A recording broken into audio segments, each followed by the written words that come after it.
Assalamualaikum warahmatullahi wabarakatuh. Apa kabar kalian? Semoga kalian baik-baik saja dan tetap diberikan kesehatan oleh Allah Subhanahu wa taala. Bantu channel kami dengan cara subscribe dan tekan tombol lonceng kalian. Terima kasih. Semoga kisah ini bermanfaat.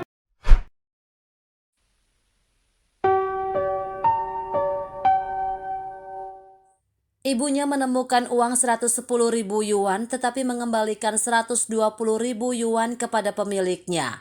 Putrinya marah dan mencari pemilik uang itu. Saat ketemu orangnya, hatinya menjadi luluh. Dikutip dari erabaru.net, Wang Xiaochui adalah putri berbakti yang terkenal di masyarakat. Setelah lulus dari perguruan tinggi, dia menikah dan tinggal di kota dan membawa ibunya, Bibi Li, untuk membantu pekerjaan rumah tangga dan menjaga anak-anak di rumah. Untuk kebutuhan sehari-hari, Wang Xiaochui biasanya memberi Bibi Li 10.000 yuan untuk beberapa bulan.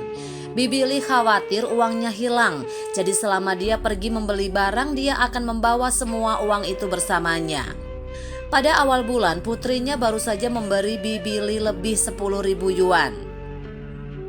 Pagi itu, Bibi Li pergi ke pasar sayur untuk berbelanja.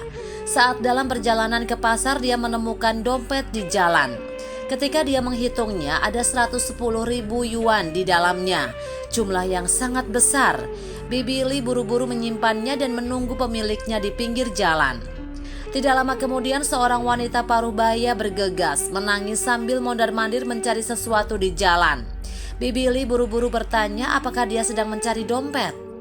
Kemudian Bibi Li memberikan dompet itu kepada wanita parubaya itu. Wanita itu menghitung uangnya dan berkata bahwa itu kurang 10.000, seharusnya 120.000. Bibi Li sangat ketakutan sehingga dia berkata bahwa saat dia menemukan dompet itu hanya ada 110.000 yuan. Saat itu masih pagi dan tidak banyak orang di jalan. Bibi Li sangat ketakutan dan akhirnya dia mengambil 10.000 yuan dari dompetnya dan memberikannya kepada wanita itu. Sesampai di rumah, anak perempuan dan menantunya baru saja bangun. Mendengar apa yang terjadi pada ibu mereka, mereka sangat marah dan segera membawa ibunya ke kantor polisi untuk melapor. Melalui kamera CCTV yang ada di tempat kejadian, polisi memastikan bahwa Bibi Li tidak mengambil uang dari dompet itu, tetapi hanya menghitungnya dan memasukkannya kembali ke dalam. Setelah kebenaran terungkap, polisi menyelidiki dan akhirnya menemukan bahwa pelakunya tinggal di komunitas terdekat. Kemudian polisi membawa Bibi Li, putrinya dan menantunya ke rumah wanita itu. Saat wanita itu membuka pintu dan melihat Bibi Li bersama polisi, dia segera berlutut di depan Bibi Li. Dan putri Bibi Li meraih pakaian pemilik dan ingin memukulinya. Pada saat ini wanita itu menangis dan berkata, "Maaf Bibi, saya benar-benar tidak bermaksud mengambil uang Anda. Anak saya sakit parah dan besok akan menjalani operasi. Jika besok uangnya tidak cukup, operasi akan ditunda dan nyawa anak saya akan terancam. Saya baru saja meminjam uang dari kampung halaman saya, tetapi masih kurang 10.000. Ketika saya sampai di rumah, saya menyadari bahwa dompet saya telah hilang. Ketika Anda mengembalikan dompet saya bingung untuk sementara waktu dan ingin menipu Anda. Tetapi saya tidak berharap bahwa Anda benar-benar akan memberi saya 10.000 yuan. Tolong jangan menuntut saya. Setelah penyakit anak saya sembuh, saya akan mengembalikan uang itu dan meminta anak saya untuk bersujud kepada Anda." Ketika putri Bibi Li, Wang Xiaochui, mendengar ini, dia tercengang.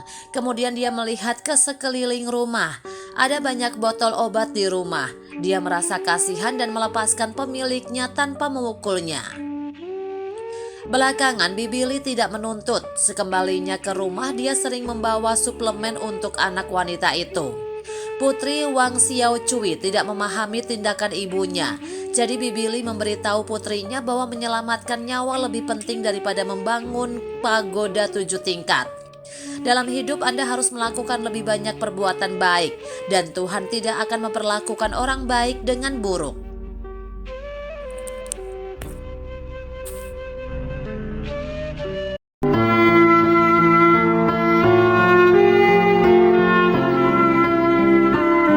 Assalamualaikum warahmatullahi wabarakatuh.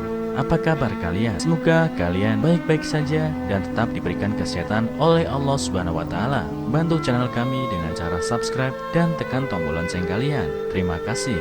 Semoga kisah ini bermanfaat.